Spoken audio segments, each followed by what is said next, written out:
We will succeed. That was 3 years ago. Since then, 6.5 million migrants have been apprehended along the southern border. It would be very hard to call that a success.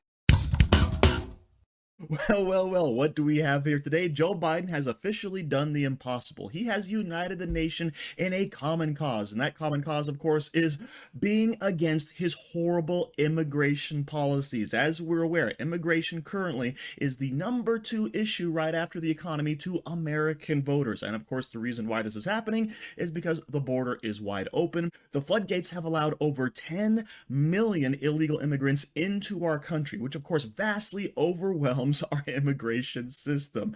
Of course, this will be very surprising to the talking heads over at CBS. So let's go ahead and check this out. But before we do, please like and comment on this video so we can break through the algorithm. Here we go. Let's talk about some of the issues you say are important to voters.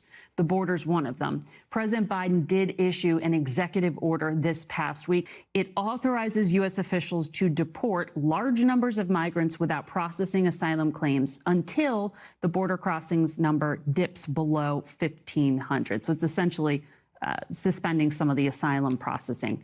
Trump's been perceived as stronger on the border. Does this change anything? No, Trump still is. More people think that Donald Trump's policies would stop or slow border crossings more than Biden's.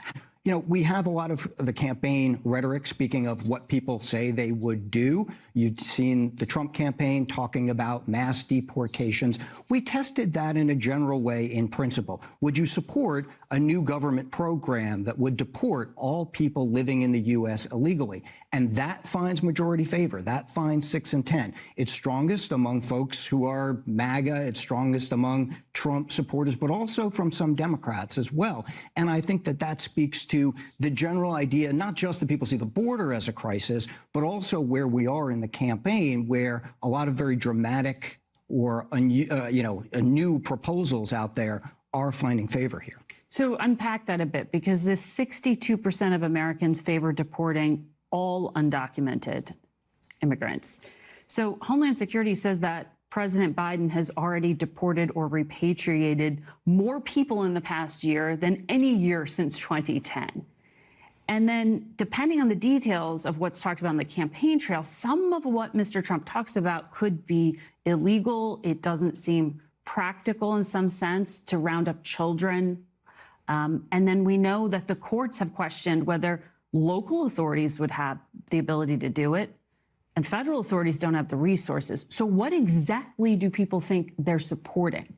There you have it. 62% of all Americans say yes, mass deportation. Every single illegal immigrant, get them out of the country. And Margaret Brennan there, of course, is saying, do they know what they're voting for? Do they know what they're actually supporting? Getting rid of these illegals? What about the children? Well, okay, first of all, the children will actually be saved from trafficking. Okay, because any child who is here without an adult is obviously being trafficked for some nefarious purpose. So we will actually be saving them and trying to reunite them with their parents or counterparts in some foreign nation, okay? And secondly, what about local law enforcement getting them involved, right? They can't legally actually do that. When they're working in conjunction with the federal government, yes, they absolutely can. And that is actually part of Trump's plan. You get local law enforcement involved, they hand them over to the feds, and the feds then deport them. It is not rocket science. It's actually super easy. Barely an inconvenience. And then thirdly, when she actually says, oh, do they know what they're supporting? Yeah, they're seeing resources being taken away from American citizens. Their tax dollars that are supposed to go towards, protecting their city, making their city a nice and habitable place to live. All of that is now being pissed away on illegal immigrants, right? Giving them housing, giving them debit cards, right? All these different things that we're giving them away for free to a group of people who may not even want to work, right? Not even wanting to come here to chase after the American dream. That, of course, is what people are really upset about.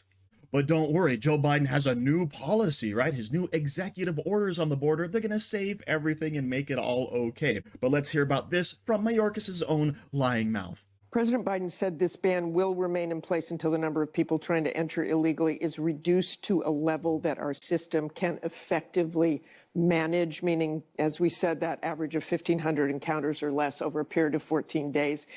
We said that has never happened. Do you really expect that to happen in the coming months or before Election Day? Martha, it is 1,500, an average of 1,500 individuals encountered over a 7-day consecutive period. We are driving to that, and that's not all we're doing.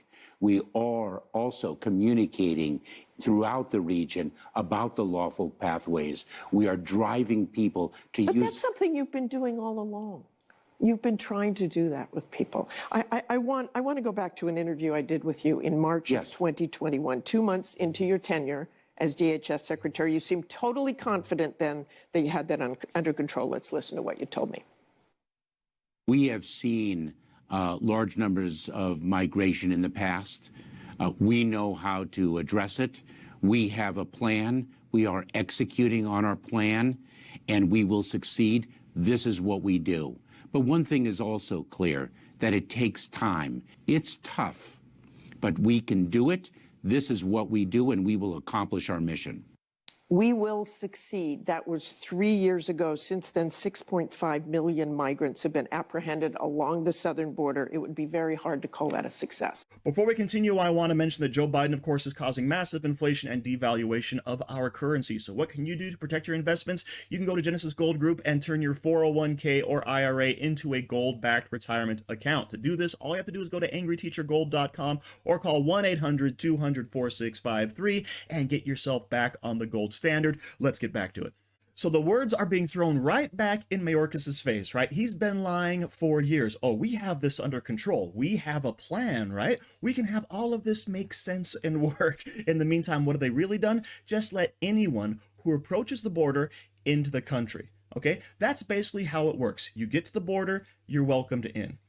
End of story. All right. And of course, you hear Biden's executive action. We're going to try to reduce the numbers to a manageable amount, right? 1,500 per day. But never mind the fact that over here from the New York Post, we can see that Barack Obama's former head of Homeland Security, Jed Johnson, actually says that yes, 1,000 illegal border crossings per day actually overwhelm the system. So Joe Biden is settling in at a level that would be acceptable to him that actually overwhelms our entire system. So right now, of course, it's really bad. The numbers are skyrocketing. But if we can just get that down to a number that is still too much for us to handle, that's perfectly fine, perfectly acceptable to crazy old Joe, that poor potato who is just basically shooting himself in the foot with his bad policy. And don't get me wrong, I love to see Joe Biden make these huge political errors, but at the same time, at what cost to the country, which of course is why Donald Trump's rhetoric on deporting everyone, the biggest mass deportation in history, is really resonating with the American people, because that's the message they want to hear, and that's actually what they want done on this topic. But of course, to hear this pointed out a bit more succinctly, let's check this out from Governor Greg Abbott from Texas. Governor, great to see you. Thank you so much. So the threshold that triggers this new executive order is 2,500 illegal crossings per day. We have been well above that for the last couple of years. There's the stats. Most recently, 2023, 6,782 on average per day. I don't remember a week in recent years, Governor, when daily crossings have been below 1,500. And many of these people are telling our Griff Jenkins, our Bill Melugin, that they're not coming to claim asylum. They're coming to claim work. All they want to do is get a job here, which makes them ineligible for asylum, but they're still coming. So how in the world will this executive order change anything? So let's be clear, and Americans need to know this. The executive order does absolutely nothing to change the chaos created by Joe Biden on the border. Just to recap very quickly, as Senator pointed out, this all was started by Joe Biden when he issued those executive orders on his first day as president, wiping out all of the programs that President Trump had put into place. What Trump did led to the lowest illegal border crossings in more than 4 decades. The new normal for immigration in this country is more than 6 times the number that overwhelms the system. And also don't forget, this is not a disincentive for illegal immigration. All Joe Biden is saying that once we reach that 2,500 a day, the floodgates are still open. You can still come in. You just can't claim asylum anymore, which of course simply means that anybody who wanted to come in the first place is still going to try to come in. And it's all on the shoulders of one potato Joe. So thank you for watching. Don't forget to like, share, comment, subscribe, and stay safe out there, people, because they're coming after you.